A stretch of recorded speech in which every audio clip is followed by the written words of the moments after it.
Hello everybody and welcome back to a brand new video. In today's video I'm going to be showing you how to download resource packs / mods to Minecraft Vanilla, and this should work for pretty much any version.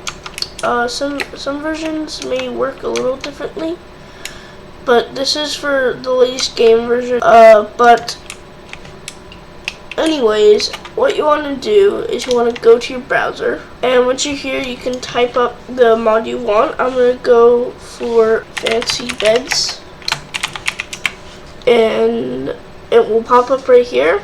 You don't really need to click on it when it's in this kind of place. You can just press the download button, but if you want to, you can click on it and it will still have the download button. By the way, this website is called CurseForge, and you don't need to download it or anything. You can just go to it. But I'm going to be using that.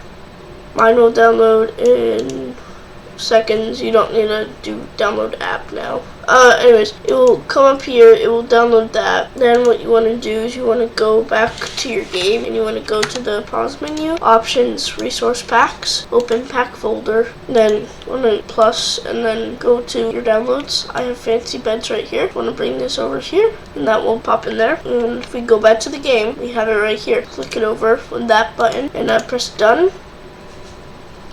After that, you can go back into the game, and you can see that we have the mod pack loaded, and we have beds. This is the one you can see in the picture. This is another version. Yeah, but it's pretty cool. I've done it with a lot of mobs. Anyways, yeah, that's how you do it. Yeah, so thank you guys for watching. And I hope this helped out. Make sure to like and subscribe, and yeah, goodbye.